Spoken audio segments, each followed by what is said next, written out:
Geek fans, welcome back. Today we are going to do a spoiler review of Luke Cage, the Marvel Netflix series. We've already seen Jessica Jones, we've seen Daredevil. This is the third character introduced in the series. He's going to be part of the Defenders. So we're going to talk about all our thoughts. We're going to go into all the spoilers. Remember, spoilers. So we're going to dive right into it. We're going to start kind of at the beginning. We're going to take a kind of a chronological route through the show, but we're going to jump around like we always do because you know that's how it goes. So we already know Luke Cage. We've already met him in Jessica Jones. So we see the same character. He's now moved to Harlem. He's lost his bar. He's working in a menial job, washing dishes. Though occasionally they have him, tend the bar. We learn that he's hanging out with this guy named Pops at the barber shop. He's become good friends with him. And he's the reluctant hero. We've kind of seen this before. He's not sure what he wants to do. Eventually, we learn about this character called Cottonmouth, played by Mahershala Ali, I think. And he's the big bad in Harlem. He's the kingpin kind of character. He wants to run Harlem. His aunt or it's his cousin. His cousin, Black Mariah, played by Alfred Woodard, is a politician supporting him, and there's a lot of interplay between them two. But for the first half of the season, it's really set up is Luke Cage versus Cottonmouth.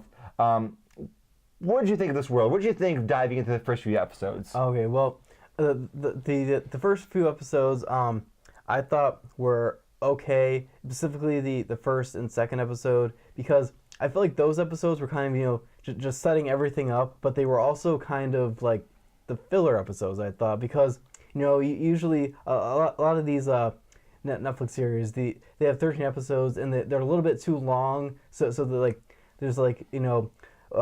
or 3 episodes that are kind of like filler, and I thought they kind of did that at the beginning of the series, which is kind of different, but once they got to episode 3, we actually got to see some Luke Cage action. That's where I thought that the season really started, and that's where I really started enjoying the series. So here's my thoughts. I like this series right from the get-go. One of the things I really liked was how they made this show embody Harlem. That's something you noticed right away. As a matter of fact, it threw me off briefly because they weren't pulling any punches. They're like, no. This is a black superhero in a black neighborhood filled with black characters. We're not doing any bullshit whitewashing. We're not throwing in the white savior. And there was none of that. The style, the music, everything. And I was like, wow, they're going all out on this. Yeah. They're not holding it back. And that was slightly surprising, but I really loved it. I really liked that. It really made the world feel real. Like this is actually Harlem. And some of those early fight scenes is that, I guess, Luke Cage's hallway scene where they have Wu-Tang playing in the background. It's fantastic. He smashes dudes. It's great. It's wonderful. Getting to the character Cottonmouth. Now, this is one of the reasons why I don't like to review individual episodes, because I actually was bothered by Cottonmouth a few times because I'm like, this is an incredible villain for Luke Cage. He's no threat. Yeah. Very quickly, within the first few episodes, he takes out all his hideouts. And then he takes out his main base. He loses 90% of his income. And I'm like, this guy can't take out Luke Cage. And they made him seem like he was going to be the main villain. Yeah, and then there was that part where he took out a rocket launcher and tried to take out Luke Cage with that, and that didn't work either. That didn't work either. Yeah. So but I felt like he was going to be the main villain throughout the entire show. But like you, I was like, he isn't really a threat. No, he's not a threat. And this is actually one of the reasons why I don't like rating individual episodes, because you have to tell a story. If I was to rate an individual episode, I would think to myself, well, this doesn't make any sense. He's not a threat. But then there's the big twist. Like halfway through the show, he gets killed by Black Mariah out of nowhere. Yeah, I didn't see that coming at all. That was a big twist. Big twist. Yeah. And that whole sequence was awesome, I thought, because she just goes crazy and kills. It was really intense, really brutal, and it came out of nowhere. And up to that point, I liked the show. I was interested in the show. I enjoyed the show, but I didn't think I enjoyed it as much as Jessica Jones or Daredevil. That twist really suddenly got me invested in the show. I'm like, whoa, that came out of nowhere. Wait, who's gonna be the villain? And then I'm like, is Black Mariah gonna be the villain? That's what I thought too. I'm like, I'm not sure what's going on now. Yeah, but before we get into that, let's talk a little bit about the flashback sequences. Oh, those flashbacks are great. Yeah, because, but besides the Luke Cage flashbacks, there was also the Black Mariah. Black Mariah, pop flashbacks, Cottonmouth flashbacks. All the so many characters had flashbacks. Yeah, but in that also fleshed out their characters so much more, and that led into Black Mariah killing Cottonmouth. Yes, because he brought up that thing about her past. And he didn't really want this life. He wanted to be a musician. Yeah, right. She was really better suited to it, but they had her go to college and train to be something else, and they forced him into a role he never really wanted. So So all the flashbacks really did flesh out the characters, and they also showed what a community this was, that people knew each other.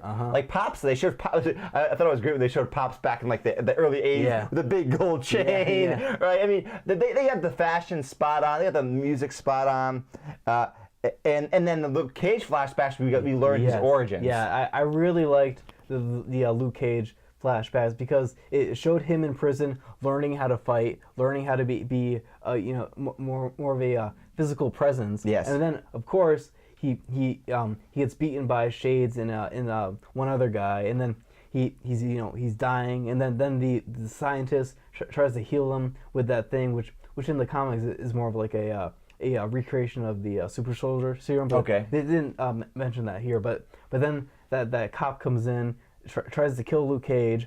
Just backfires. Yeah, backfires, blows up, kills the cop, and then Luke Cage comes out with superpowers. And I like the nod to his original costume. Yes. when he puts on the yellow. Oh, the yellow ridiculous shirt in the 70s. He's like, I look like a damn fool. And he takes off the crown, the tiara.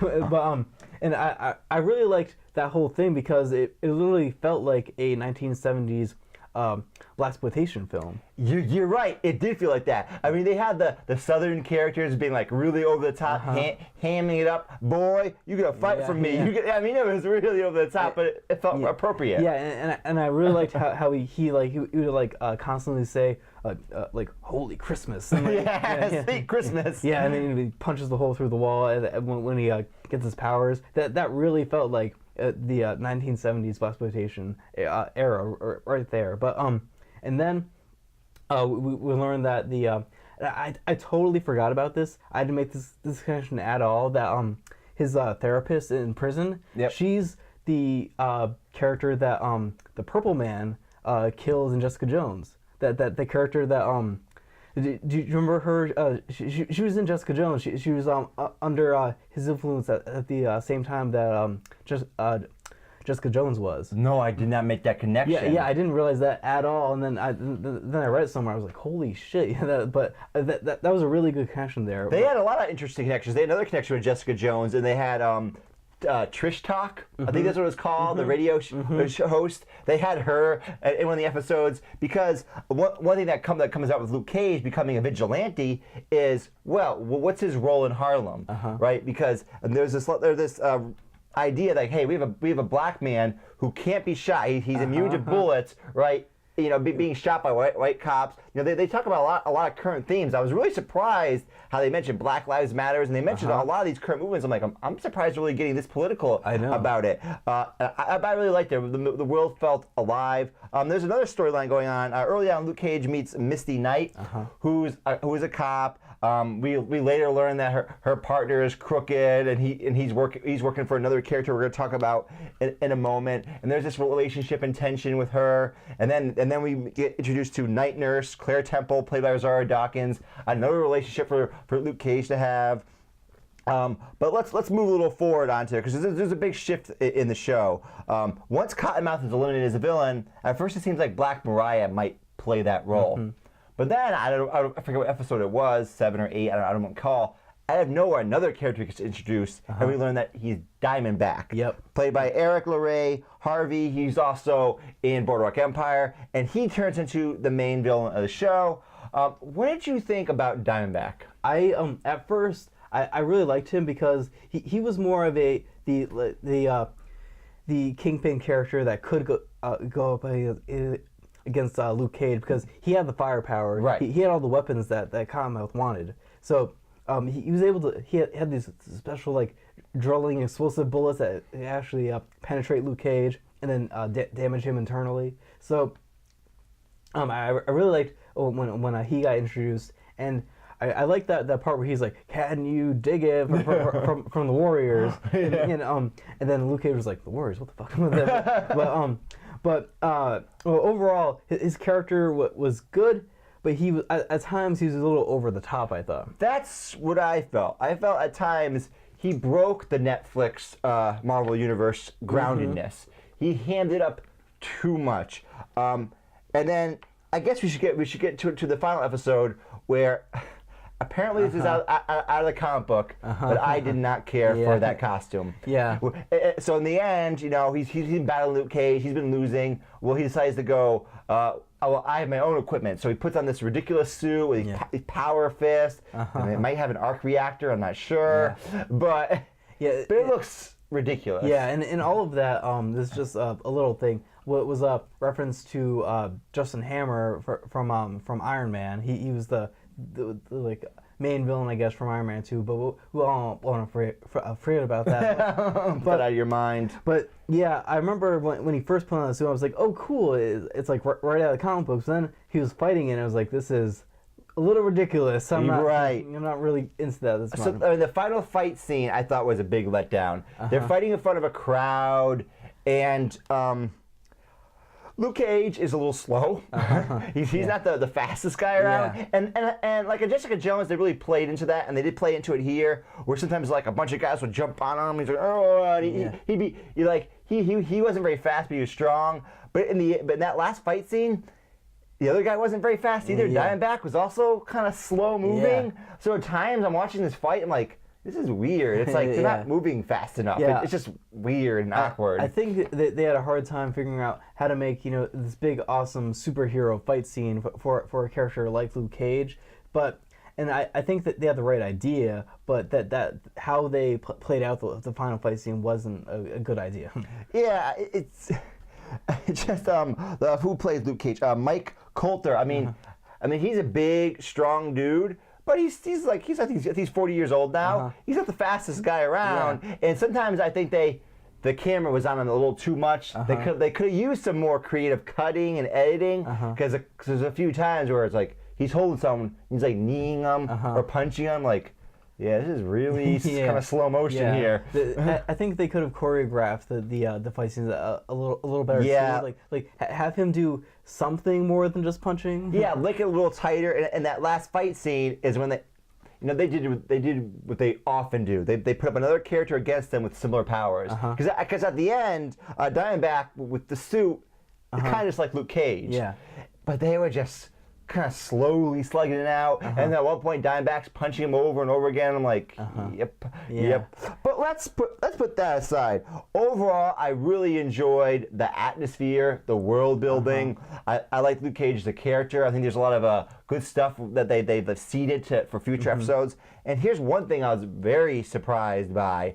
I expected this show to have even less to do with the wider Marvel Universe, to have even less name dropping, but it actually had more. Yeah. They actually mentioned Tony Stark, Captain America, right? They actually mentioned other, which was weird. Yeah, and they do that sometimes in the other series, but they do never this explicitly. Yeah, they do it more vaguely, and right. And of course they mentioned the incident again, but which I don't want to hear about anymore. I don't want to hear about the incident anymore.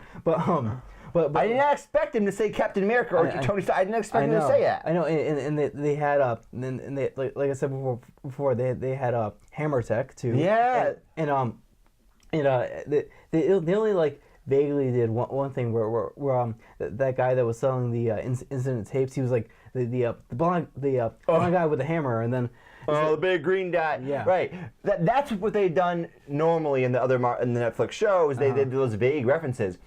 They actually did some name dropping here. I'm not sure if that's means anything to come, or maybe the writers just felt because the line about Captain America was great. You want to be Harlem's Captain America, and that was a great line. And it would have been really stupid if you're like, oh, you want to be Harlem's. I'm not even sure what you would say that.